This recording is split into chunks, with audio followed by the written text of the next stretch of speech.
I've got the coffee. I've also got an inbox.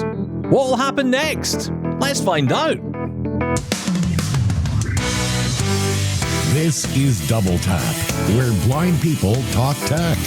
Here's Stephen Scott and Shaun Preece. Is that cryptic enough for you, Shaun Preece? That was one hell of a setup, Stephen Scott. What a cliffhanger. What will happen next? We just don't know. What's going to happen on today's show? Let's find out. I'll tell you what's going to happen. We're going to get into these emails. Oh, yes. We get email. We get your email every day. Ding dong. Seems a little Here's quiet. your mail today. Let's bring it seems up a little quiet. bit. I'm sorry. Oosh! The jingle. But the jingle's perfectly loud. It's your hearing again. Have you been playing around with I that don't mixing believe- console No. in front of you? Yes. You have, haven't you? Yes, I have. You Sorry. spent the entire weekend ripping the place apart.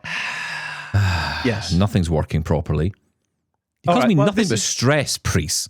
Will you calm down? Less coffee, Stephen Scott. Water from that. Green tea. Fourth cup in my double tap mug over here. Oh, nice.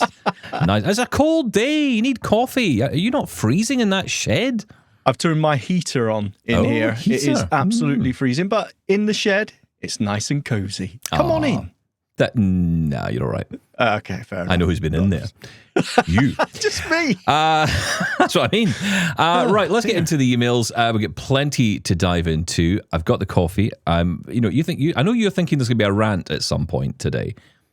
Yeah, but that's because you're on the coffee. Your fifth cup, fourth cup, whatever you just said. Yeah, And fifth cup I'm on now. yeah. So just that email that points us in that slightly off direction, and that'll be it. You'll be going one. Okay. Well, let's see. Well, if we let's see. I'm trying to think who could be here. Negative Julian could start one off. Yeah. There you go. Dean in New Zealand might be able to, but he's more for you. He's more against you That's than right. me. Yes. And I So, love Dean. you Hello, do. Dean. Yeah, I don't think those two are in today's list, but anyway, we'll get there. We're going to kick off with Stan, who's experienced inner search for the first time. Hello, Stephen, and hello, Shaun. Hello. This is the resident pest of Double Tap, Stan Warren Luttrell in Medford, Oregon. And the reason I'm calling is that I wanted to give you a report.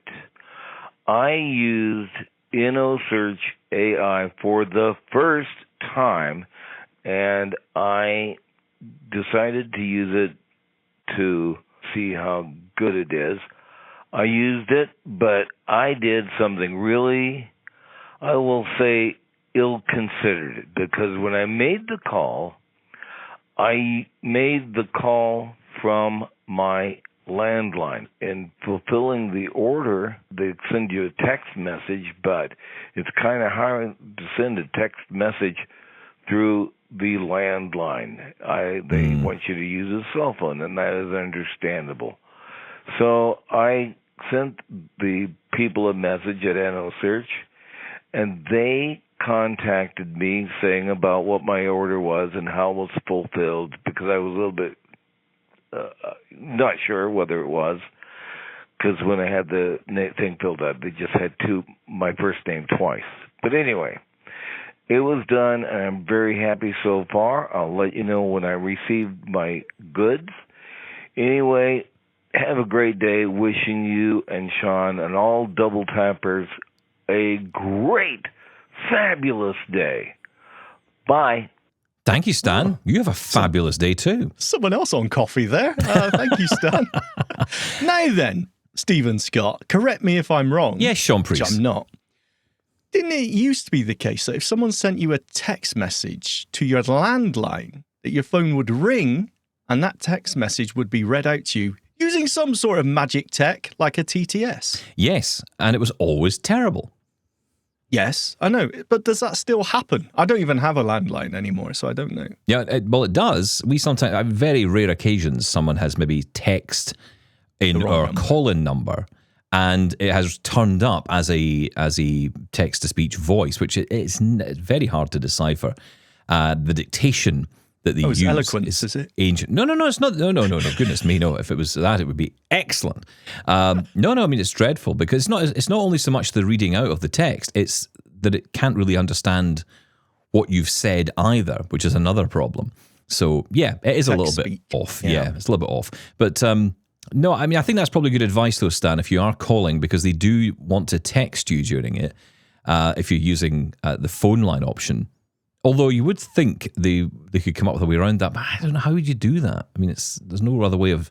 Maybe a human could call you back and finish the call, but I suppose the whole thing's meant to be AI, right? So how do you do that? That's an interesting one. Well, is it going to be a problem? Is our landlines going to stay? I don't have a landline, and lots of people I know no longer have landlines. No, I mean, we're mostly using mobile phones these days, but there will be people out there who still use their landline phone. And that's kind of the point of the reason it's here. The whole call-in service is that, for people who don't want to or can't use the internet, right? Yeah, but I think you're still going to have to use a mobile phone if you want to get those text messages in return for authentication and all that, and so that you can get through checkout and all of that stuff. You're probably going to want to use a mobile phone. So good advice, Stan. Thank you for that. Appreciate it. Let us know how you get on when you get your goods. Tell us what you bought. You didn't tell us what you were buying.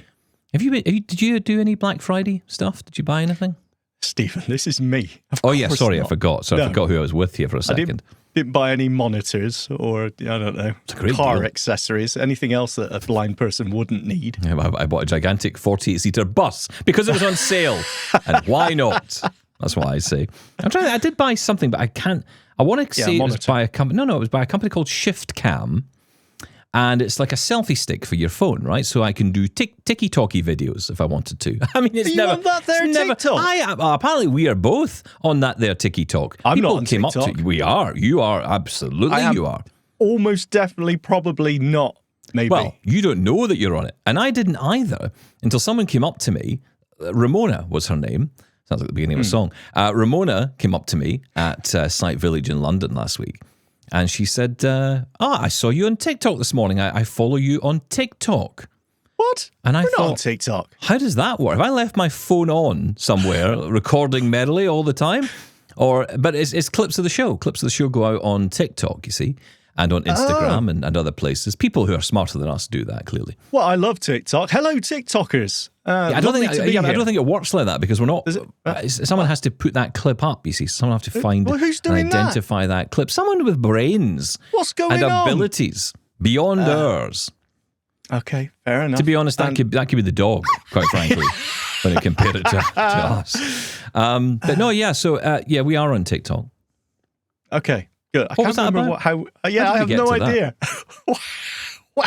Yeah, I think the coffee's kicking in, and it's also having. I think I've had so much coffee, it's starting to reverse. It's turning into decaf. Oh, that was it. You bought a Swift. Oh yeah, that's right. I bought a Shift Cam. Oh wow! Goodness me, selfie stick, so I could go on that there TikTok and take videos and what have you. So you bought a selfie stick. So it's a selfie stick. Yeah, I've got it in my hand here. So basically, you can expand out the little thing that you connect it to. I hate to use technical terms around here, but what's interesting is it's MagSafe. So you connect the phone to the MagSafe on the front. And then you can hold the phone up in front of you and you can say, hello, I had chicken for breakfast. And, everyone goes, woo, like hearts, etc. And that's never done exactly... it so far. Because that's exactly how TikTok works. But it's got a little remote control on it for starting and stopping video. And there's a cool number of accessories, like a little ring light that you can put on as well. And it's MagSafe as well. So you can have a little ring light on there so I can glow my face up, which many have said is a... bad idea. But yeah, so no, it's pretty cool. And there's also, it's funny because there's a lot of stories in the news. I don't know if you've seen this in the mainstream tech press. There's been quite a bit of talk around this new, and I don't know the name of it, but it's a new accessory that Apple have brought out. Now, I don't think it's Apple themselves that have made this. I think it's a third-party accessory.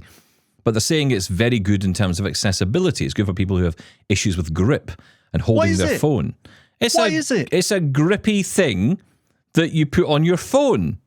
A case? No, it's like a little... I would think of it like a stand, so you could stand your phone up. But it's also got this little grip in it at the back as well. So if you have trouble holding your phone... We've talked about this. Well, we've talked about these kind of things before. But anyway, you get one with the Shift Cam, which is very similar. It actually makes it into like it almost looks like an old-style camera. You've got little buttons at the top, the little clicky buttons. Oh, I like that click, by the way. That was nice. It's nice, wasn't it? That's a good clip. So that sticks on to the back of your phone, and so it gives you the handle like you're holding a traditional DSLR camera, which is good for mobility as well if you're having issues holding your phone. And if you want to take a phone and you can just hit the button, just like you would on a traditional camera. So okay, yeah, I'll give you that. I That got actually sounds quite cool. That was like $70 Canadian, so it was, How much? it was Black Friday. It was an absolute bargain. Actually, that's not bad. That Well, sounds yeah, I quite mean, cool. it was a whole pile of kit. I mean, you get the ring light and everything. What I love is everything MagSafe's on to everything else. So you could have, your ring light attached onto the back of your camera, even when you're using the Shift Cam selfie stick and all that. But I quite like it. It's called the Snap, a Snap Selfie, I think the actual kit is called. But it's like a whole kit, a travel kit. There was a bag for sale. I didn't buy the bag. Well done, you. I didn't go. I held myself back a little bit there. I may also have made a decision in my computer buying scenario here. Really? Back to Mac? Chromebook? What are we on now? Linux no idea. laptops. Yeah. Well, look, our good friend Greg Hayes has been in touch with us for a while, and he's been in touch with me saying, you really should go down the route of the Snapdragon processors. Get onto ARM. When it comes to PC, go down the ARM route. You won't regret it. And I was really thinking about it. He's got a Dell, I think it's the Inspiron 7455 he's got, which is, it's a 14-inch Dell laptop with the Snapdragon processor in there, 16 gig of RAM, that kind of thing. And it seemed really nice. I didn't go down that road. I decided instead to go cheap, because I was going to spend a bit of cash on it, and I thought, no, I'm not going to bother. I'm going to save some money, and instead get myself something which was on sale. So originally I found it for £1,000, and that was a Lenovo P14S Generation 5, so last year's model. Oh, terrible. I know. Last season's. Who would have such a thing? What's the point? But yeah, 2024 model. This has 32 gig of RAM in there. It's got an AMD Ryzen 7 processor. I went down the AMD route because I prefer a computer which actually computes as opposed to turning into an egg cooker. No longer the case. That was I'm not. brief Do you know what? glitch in time. I've had so many bad experiences with Intel computers and loud fans and heat just billowing out of these machines. So I thought, no, I'm going down the AMD route. So AMD Ryzen 7 processor, 32 gig of RAM, which is rather nice, and a terabyte. Now, it was on sale, as I say, for £1,000 UK, and then I saw it from Lenovo directly for £800. And the only difference I could find was that it said the £1,000 one was touchscreen, whereas the £800 one wasn't. And I don't want a touchscreen. What? So Why do you I want saved a the money. touch screen? Why Touch do you want that a touch screen? No. Touch it. Well, I will touch it, but I don't want it to react to me touching it. I want it to be unaware. This doesn't sound right. If you've got a screen reader, anyway, you can't accidentally touch and activate something because you got with the iPhone you or can Android. move focus around. That's the problem. Of course you can. Whatever you touch, talking the about? focus jumps to. Yeah, exactly. Well, why would I want that? All right, well, you could swipe through just like you can on a smartphone. Why would I want to do that? Why not? Yeah, all right, good point. Okay, yeah, you've got the Surface Pro. How many times have you touched that screen by Never. accident? Liar. Absolute liar. Never touched it by accident. Liar. I've never touched it on purpose either, Liar. but Hang on. There we go. I Took a while to keep the reset. cover on it, so it doesn't actually ever get touched. So it's okay. fine. Yeah, no, there isn't much reason. And the touch interface on screen readers is still pretty immature. Yeah, but I don't think we're going to be using that anytime soon. I mean, yeah, if it's an iPad, that's I'll one give you thing, that. But no, I didn't want the touchscreen, so that was what I went for. 800 Why UK did you buy pounds. another computer, by the way? Although, remember, I wanted an upgrade on my Lenovo. My little Lenovo, it's been panting away for the past while. It's been, not quite like that, but it's been panting away, and it doesn't. It's not a fun experience. It's been crashing a lot, having a lot of issues with things like, Windows. Okay. NVDA crashing out, JAWS crashing out. I mean, Narrator's the only one that doesn't. It up. Reset. No, because that cannot be the answer to every problem, Shaun Yes, Preece. it can. Every Turn it single off, turn it day on I'll be again. resetting. Most people restart their computer at the beginning of a day. Windows users reset their computers at the beginning of a day. I'll give you that. Okay. All right. Well, we'll see. Look, it might be absolute garbage. I don't think it will be. I think with 32 we do gig like of RAM, I've Lenovo. been intrigued. Yeah, and it's got all the keys I like. It's got my home and my end and my insert key and my delete key and my page up and No page one down. cares all about the insert separate keyboards. key, Stephen Scott. Will you shut up about the insert? And then I'll get my No one bump-ons cares. out and I'll get them all over it as well. Right, oh, it's no going one to wants be wonderful. bump-ons either. Oh, you're such an old man. You annoy me so much with your bump-ons. I mean, bump-ons are great in the place where they need to be, not on on the a insert keyboard. key. They don't need to be. You know tab where it key. is. You know where it is. Right, don't get me started. You're doing it on purpose. It's finding the locations quickly, right? You're just scanning the keyboard quickly with your hand. You want to quickly find a button, and off you go.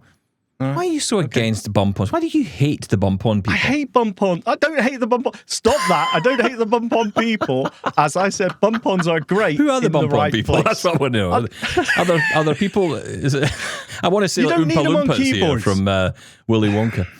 Right. You don't need them on keyboards, is what I'm... Now, there are some keyboards where all the keys are flush and it's very difficult to find a distinction between the gaps between F4 and F5, Which is why you need F8 and bump-ons, F9.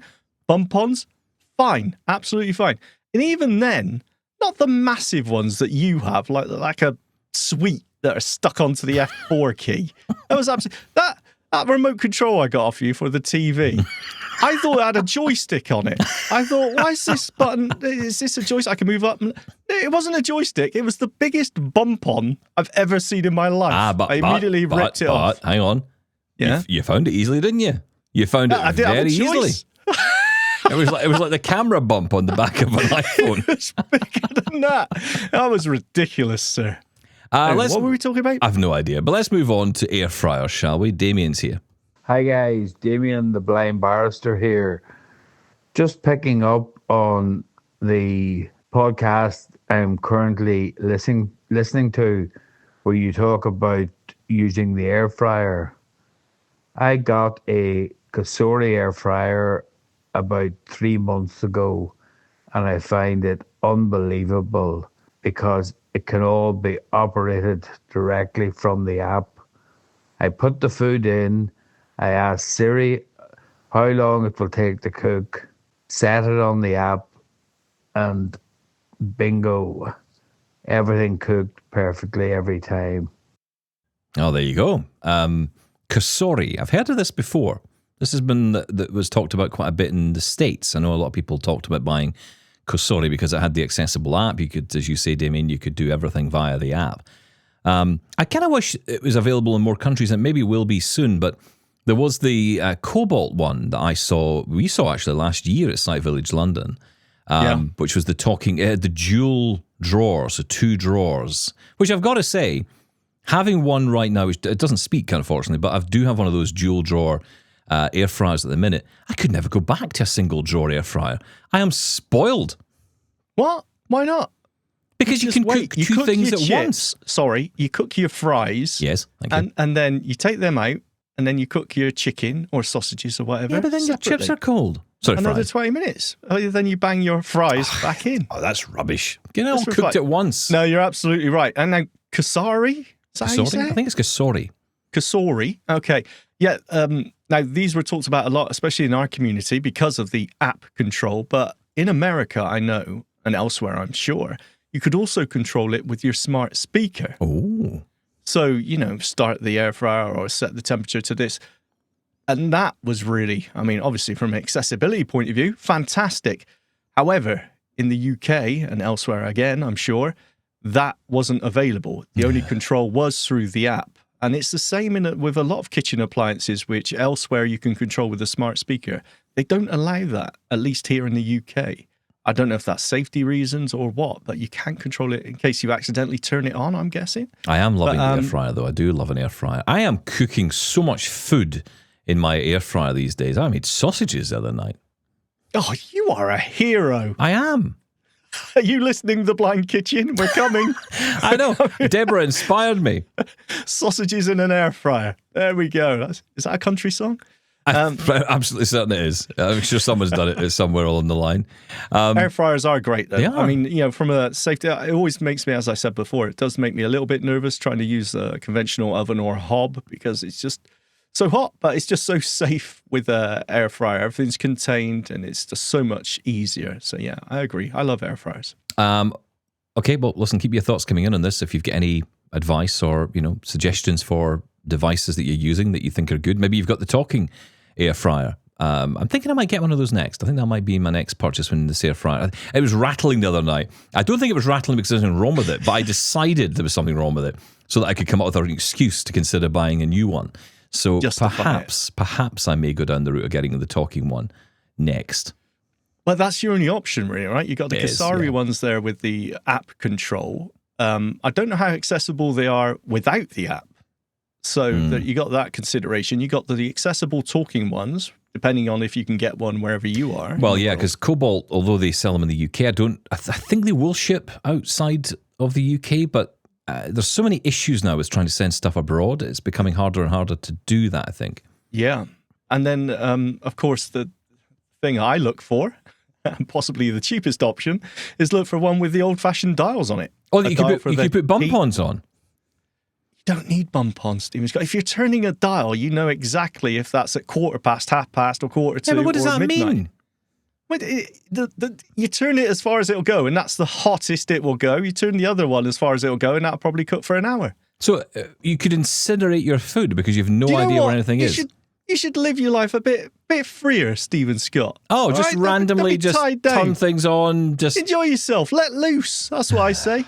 Please be careful when cooking. Yeah.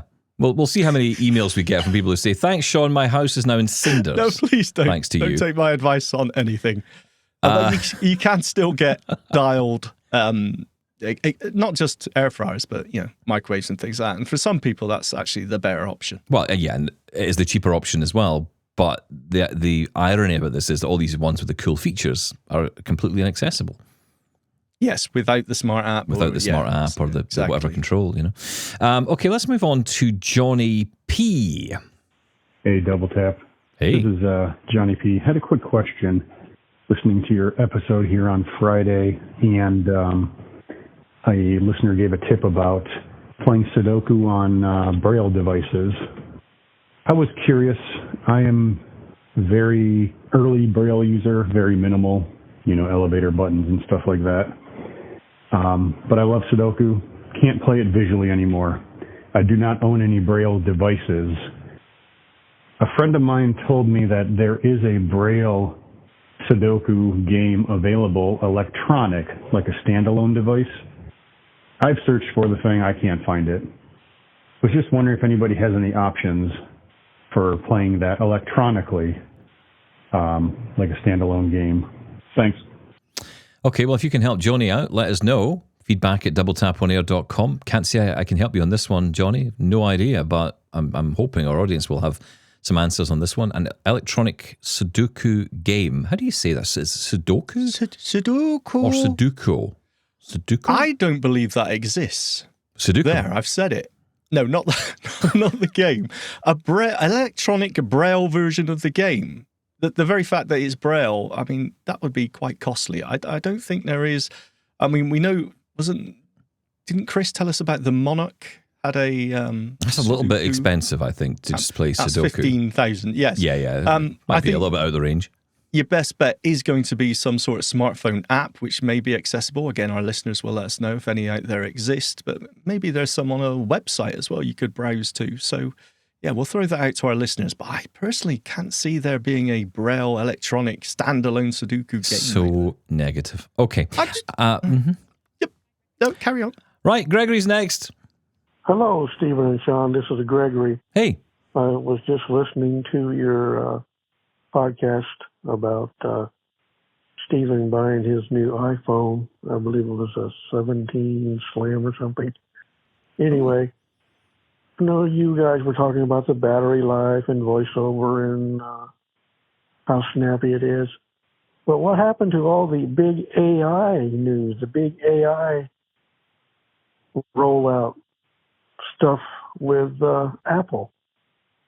Isn't that supposed to be the big news, or did they actually drop the ball with the AI? Haven't heard much. So if you can find anything to include in reviewing the iPhone with the AI, be cool. By the way, I didn't buy a new iPhone. I still have my 14 Pro. Works good. it's down to 99% battery life. I mean, I use it a lot, but anyway, thanks, guys. Keep up the good work. Thanks, Gregory. Yeah, you know what? I mean, if your battery life, your battery health, as you're talking about there, Gregory, is still really good, and you're finding everything about the phone is working as well as it can and as well as it should be, then yeah, why would you upgrade? And I think if you're thinking about upgrading from, say, a 14 because you would need a 15 Pro or upwards, 16 now really, or 17 now actually I should say, in order to get Apple Intelligence, I wouldn't bother. I really wouldn't. I don't think there's enough in there. I know. What's going on with me? I'm talking up Microsoft. I'm talking down Apple. What is going on? No, look, I think realistically, there's just not that much going on under the hood at the minute. There's just some cool things in there, like summarizing for messages or summarizing text, writing tools, but it's very basic at the minute. I think if you were spending money purely because of Apple Intelligence, I think you'd be wasting it. That'd be my view. Oh, yeah. No, you're absolutely right. Apple Intelligence, if you're looking to update purely for that, I would say it isn't worth it yet. Did they drop the ball? Well, to be fair, there are some cool, as you mentioned, behind the scenes almost AI features. I really do like the hold assist. And there's other things on there that aren't quite as flashy as being able to, have this natural conversation with AI, but it actually is pretty useful in iOS 26 and onwards. So, yeah, but AI just isn't a big thing yet. And absolutely right. And you think about things like visual intelligence, which is an AI feature, an Apple Intelligence feature. And that has a lot of promise for us in so many ways. But the reality is there are so many tools available already that can deliver the same, if not better.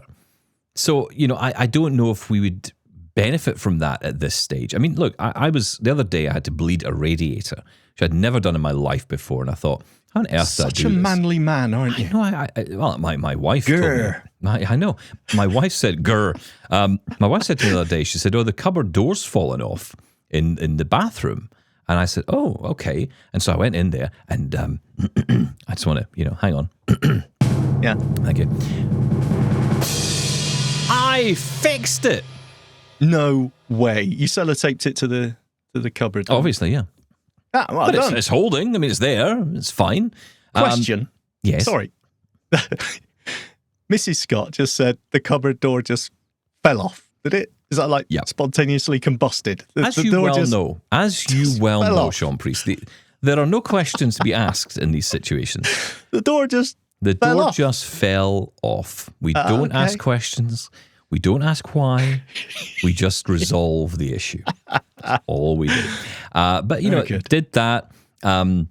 Yes, you used AI to do that. No. We're talking about bleeding the radiator. Bleeding the radiator of AI. Yes. No. With the bleeding the radiator, I thought, okay, I'll go onto YouTube. I'll watch a couple of videos, try and understand what to do here. And that was quite useful. The videos were helpful. But what I was concerned about was on one particular video, it said, you need a radiator key to do this. And I couldn't find one anywhere in the house. Not that I even knew what I was looking for, to be perfectly honest. So in one of the videos, it said you can use, on certain radiators, more modern ones, I guess, you can use a flathead screwdriver and you can turn the screw and that will, open up. So you don't need to have a radiator key. The question is, did I have that? And so using Gemini, I was able to, just move around my radiator and ask. I mean, I could feel it. To what I thought was, where you would put a flathead screwdriver, but I wanted to double check. And so, because, I know nothing about radiators, and, I have to say that whole thing about boilers and radiators and heat and, gas. Unscrew it and boiling hot water just flies out. It all sounds absolutely terrifying. So, I used Gemini to confirm that this was where I would essentially unscrew the little screw part for on the radiator. And, she confirmed with me that was the case. I did it and it worked. And I was kind of impressed with myself. I actually managed to solve it. Now, it's funny, we've talked a lot about things like images and videos and getting descriptions and all that kind of stuff. And there's been really cool benefits with AI. But I'm starting to find there are things I can do now because I'm not waiting for sighted assistance anymore. We don't have anyone around here who can really help us.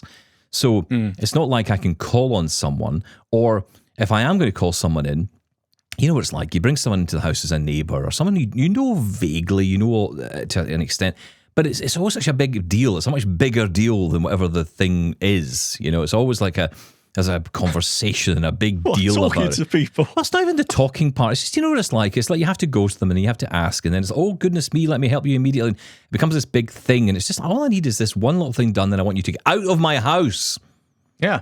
Nice. Okay. Making friends and influencing people. Well done, Stephen Scott.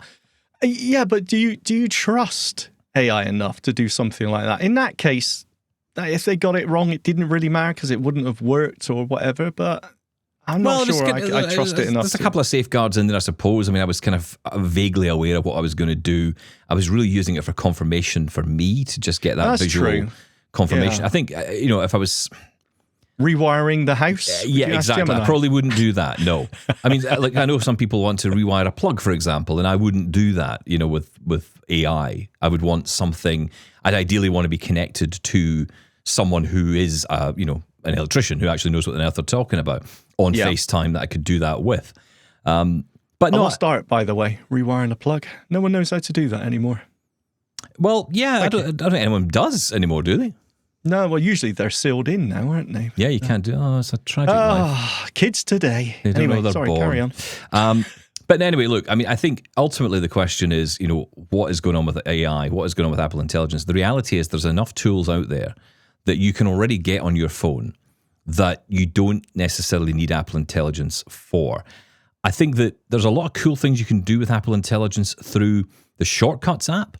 But for me, that's a little bit of a step too far. I've tended to go to places where people are building those shortcuts already, and I'm utilizing those. I've never gotten to a point of building my own shortcuts for anything.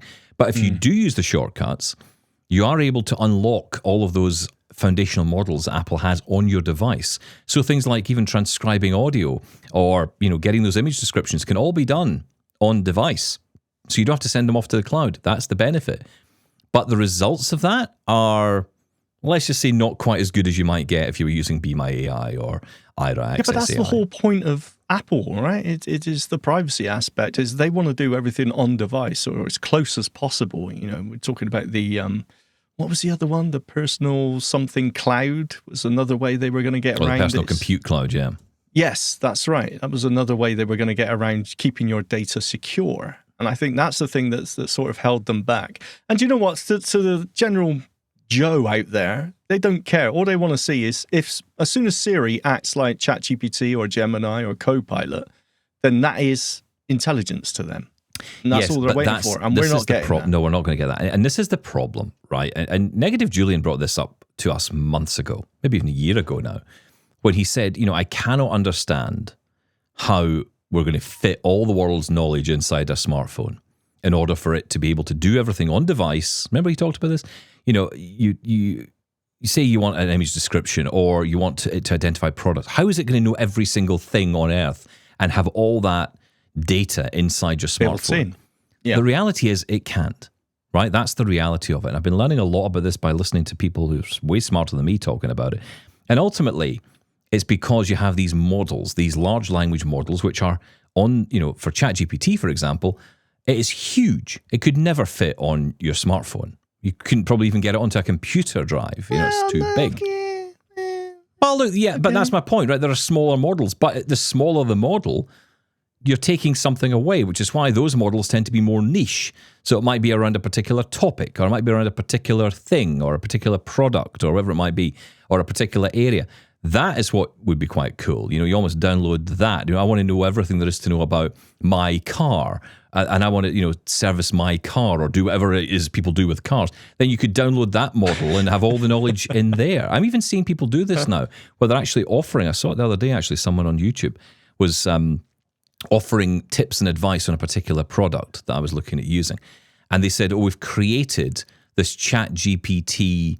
It wasn't a model. What do they call that when you create? Is it custom AI, custom GPT or something like that? Yeah. And basically, it was like just this little knowledge base which you could use. You could download. You could have it on your computer, and you could use it while you were using the product. Very clever way of doing it. That's the kind of niche that's going to work for AI. At the minute, I think the problem is general AI, as we know, it's so open to hallucination. It's making things up all the time. It's getting things wrong repeatedly but confidently. And so, the niche models are going to work so much better as long as there's a way of detaching them from the internet. What you don't want is you don't want it to not know the answer and then go off to the cloud and just make something up and bring that back. And that's kind of what it feels like even the niche models are doing right now. So, that's why a lot of people are kind of against AI in the way that it's doing it. But look, I have to say for my use cases, I'm using Meta AI quite a lot through the glasses. And that's for finding things, or that's for identifying products. It's for occasional scene detection, but I don't bother with that too much. I used it just this very morning. I hit something on the sidewalk, didn't know what it was, and I asked my glasses. Penguin. No, well, not too far off, actually. There's an orange and black obstacle on the sidewalk in front of you. Orange and black? What would that be? It was a roadwork construction sign thing. Oh, okay. So, it didn't really help me much. But and have you got enhanced descriptions turned on? Of course I have, yeah. Have you, though? Yes, I have. Are you sure about that? Yes. That doesn't sound very descriptive to me. Description or whatever it's called. Yeah, no, it's all right. And you don't like Meta AI, do you? No. It's not that I don't like it. I think it can be very useful. But like you just said, I use it to confirm things. I'm not going to rely on it solely to do anything. I felt around it. I knew it was a sign of some sort. I was hoping it was going to read something out, but maybe it had no text on it. Maybe it was just a symbol. I have no idea. So, it just gave me, I knew it wasn't a trash can or, a bit of a car or something. So it just sort of confirmed what I thought it was. Well, I have to say, if I find things on the road where that I are live, bits you never of know. cars or bits of humans or whatever it might be, engine. I've got to say, I think I'd be walking the other direction and fast. Just starts identifying that kind of stuff. Right, look, if you want to get involved with the show, here's how. Get in touch with Double Tap. Email feedback@doubletaponair.com. Leave us a voicemail at 1-877-803-4567. And now you can send an audio or video message to us on WhatsApp. That number is 1-613-481-0144. Just a bit of a heads up for you. We are going to be geeking out with Demystify Thomas from Technically Working, the podcast. He's going to be joining us on the Double Tap Extra this coming weekend, where we're actually going to give you a couple of extra episodes. But this one, we're going to be focusing in on the Zoom PodTrack P4 Next. Catchy!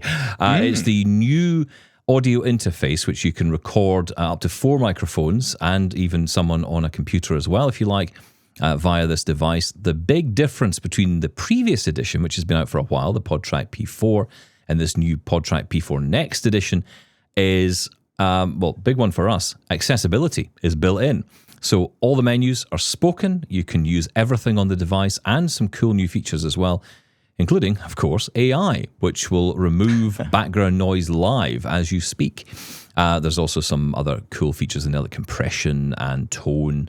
You can really get some nice audio out of it. So you're tiny. It's so small, isn't it? It's such a tiny little device. Thing. Put it in your pocket if you've got big pockets. Well, in your case, yeah, because you have carpenter trousers.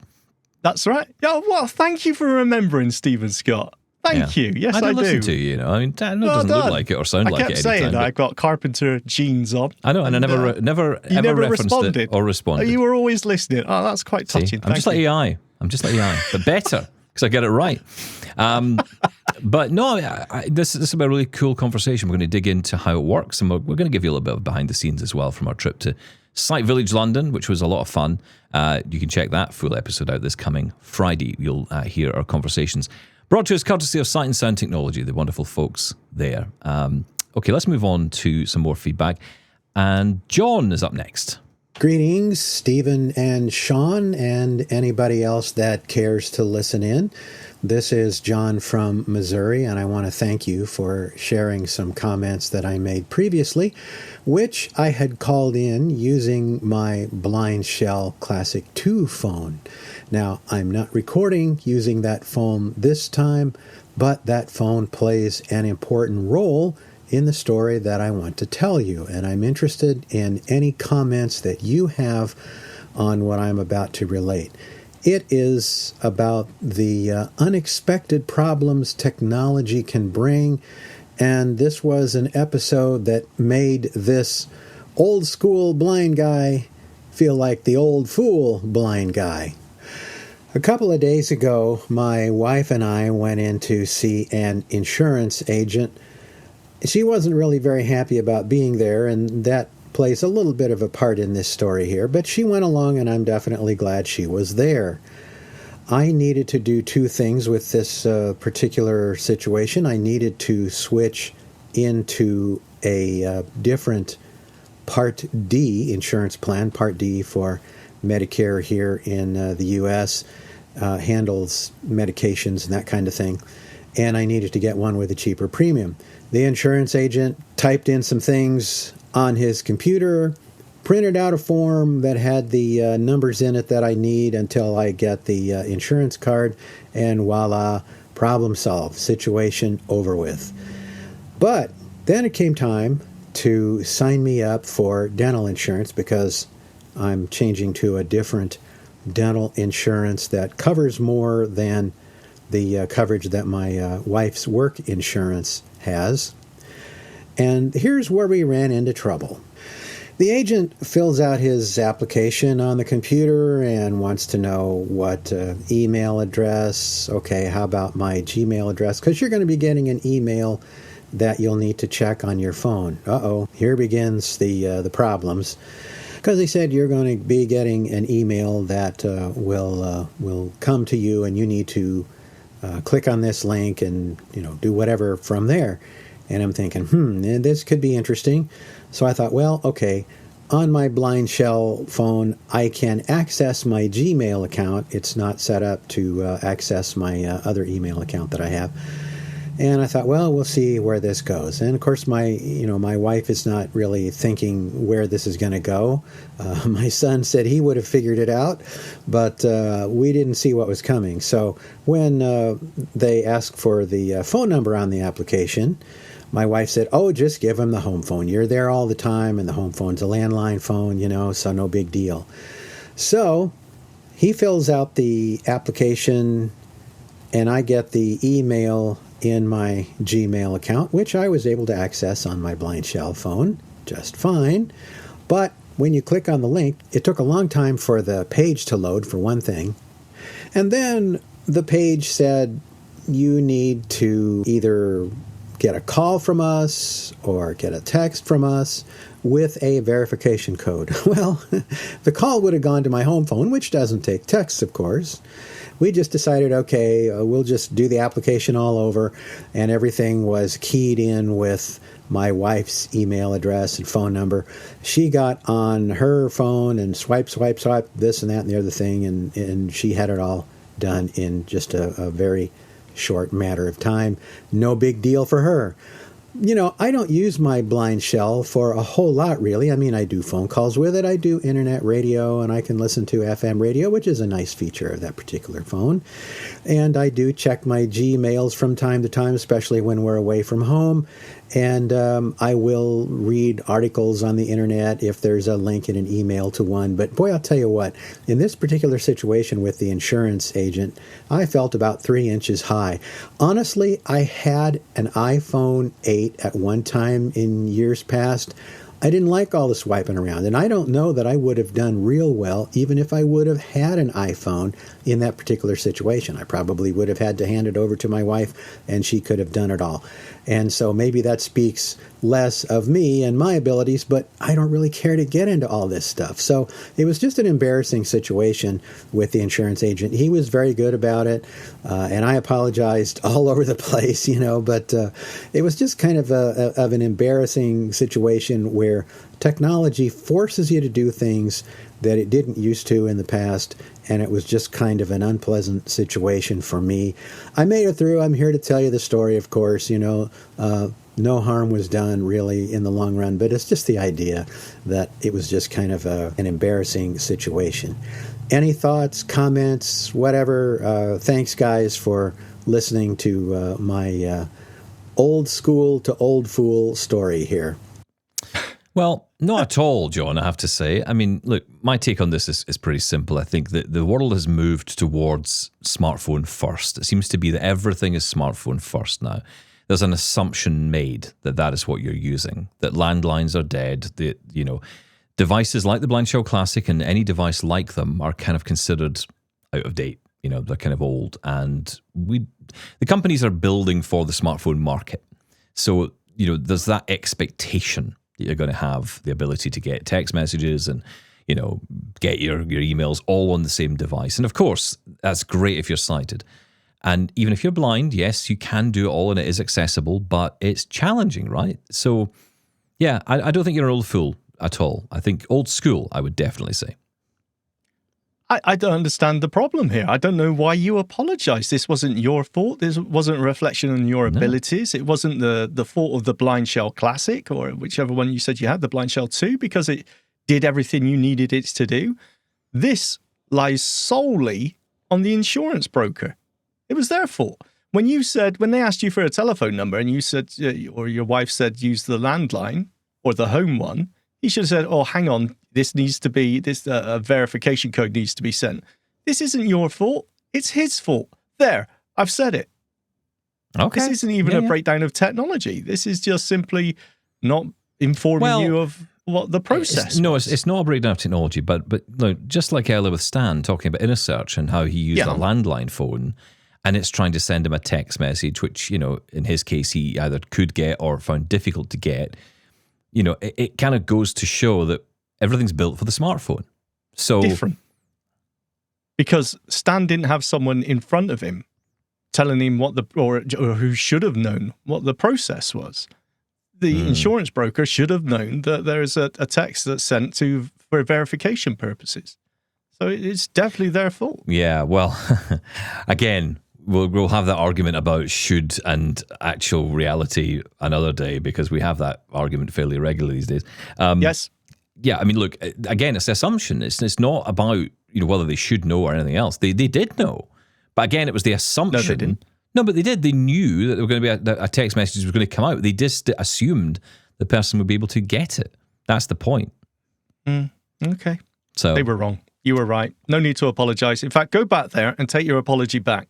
Okay, yeah. Get on a bus and say, I'd like my apology back, please. That'd be a great thing to say to a company you walk in with. Hello there. I'd like to... I retract my apology. I'd like to get my apology back. Thank you. Let's hear from Alison. Hey, Stephen and Shaun. It's Alison Malloy. Just listening to your interview with Eric from IDC. First of all, oh my gosh. Love anything that IDC does. Completely hooked on Bridgerton. I prefer human voiced audio description, hands down, all the time. And personally, I believe that if a human is going to narrate it, it should have emotion. It should not sound flat or monotone. In fact, I have commented if TJ and I are watching something and the audio describer isn't putting a whole lot of life in it, I'm like, well, in that case, they would have been better off using a TTS. It might have had a little more life.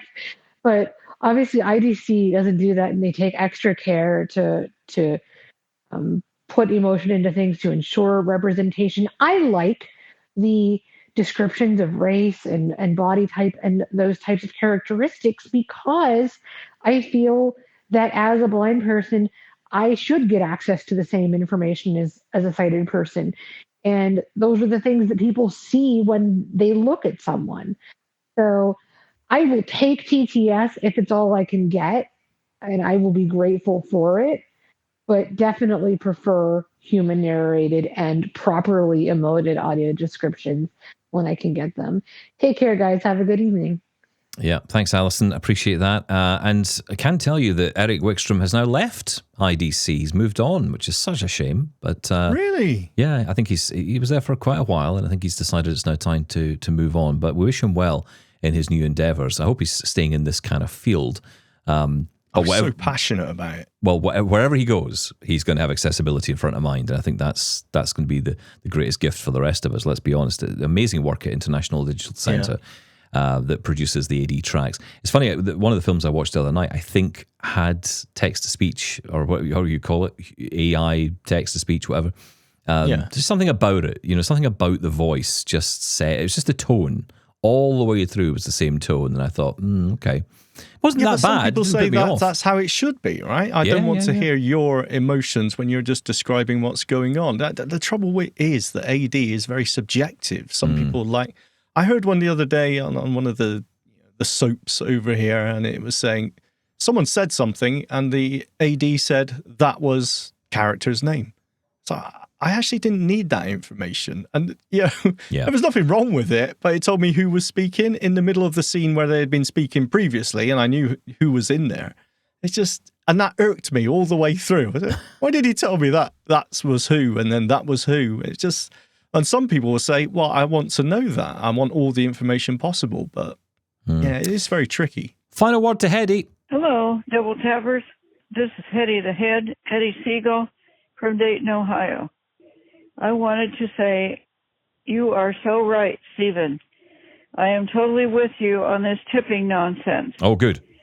Many, many years ago when I was in Boston, Massachusetts, we were having a class called Spoken Communications where we did practical fun things like going out to restaurants and things. And the teacher said, do you know what the word tip means? None of us did. And he said, it means to ensure promptness. People used to give tips, or it started out as a way of either appreciating or making sure that they got good service. Now, this business about you owe me 20% extra because I exist, that is for me very, very annoying. Especially since I no longer have a job because they fired me for not being woke enough for them. So I get $900 per month. So I'm not made out of money, and I know none of us is. And to be forced, to give a tip just because they want me to, I don't think it's right. I agree that they should give them decent wages, and then you wouldn't have to rely on the customer who's coming in. Like you tell them, okay, here's a hamburger for $9.99 or $15 with French fries. And then you find out you got to give them $2 more. Another thing that irritated me was that there is an ice cream place called Graters where they just dip the ice cream into your cone or your cup or whatever you're using, whatever you're getting. And then they wanted a tip. Well, no, I'm not giving you a tip for doing your job. I never got tips for doing my job. Now, if an Uber driver, for instance, helps us to the entrance or, helps us like cross the street or something like where we really need him to help us, and he does, we will give him a little tip. But if he's just going to get us there and then drop us off, we're not going to do that. And one time I was dropped off by an Uber driver at the wrong address. And that was quite scary. I didn't know what on earth. I went into the building. I couldn't find the elevator. And I'm like, what? And then when I finally got up in the elevator and up to the floor, it should have been the right one. I knew I was in the wrong building. And it was really scary. I had to call out. I didn't have any Ray-Ban glasses or anything at the time. I had to call out, may I have some help, please? And so that guy did not get a tip. I'm not going to give him a tip just because he wants it. So I'm totally with Stephen. And like Shaun said, when in Rome, do as a Roman. And Moshe, my husband, said, so if you're in Rome, are you supposed to support gladiators? Good point. I mean, if I'm a Republican, so if I'm in a blue state, that doesn't mean I'm going to vote for somebody I don't like, like Zahran Mandani. Anyway, I hope you guys have a wonderful week, and thank you so much. I love your show. We both love your show. Keep up the great work. Thanks, Hetty. Appreciate your comments. Yeah, she's with me. I like it. Yeah, I can't really argue against that. Hello, the seagulls, by the way. Thank you for listening. And but the point is, it's the culture, right? Especially in the US, it's the culture of tipping. Over here in the UK, if I'm paying at the end of a meal, never happens. And it's, would you like to tip? absolutely not an issue just to say, no, I don't feel any bad way about it at all. Whereas in America, it's just assumed, right? It's a cultural thing. Yeah, but change the culture. That's the simple way of solving it. That's it. You know what? If everyone just stopped agree. tipping tomorrow, I think at some point they'd have to start paying people properly. Just a thought. Go and try it. There's not enough trouble in America, so just go for it. I tipped the Uber driver last week. Actually, I think it was 25%. Oh, he did an amazing job. He parked up. He took me into the train station. He made sure I was at the right place. He went above and beyond. In that case, you know what? Yeah, you deserve that's fine. it. Yeah, 100%. Yeah, that's absolutely right. Well, 25% in your case. Listen, that's it from us. Clever. Thank you. Well done. Thanks to everyone for getting in touch. Thank you for the feedback. Tomorrow on the show, Mike Buckley and I sit down for what became a really interesting conversation out of a very simple question, which was, what do you think about being in the Apple Store Finalists Awards for 2025? And we've gone to a lot of different topics. We'll get into that tomorrow on Double Tap. Thanks, Shaun. Thank you. Bye-bye.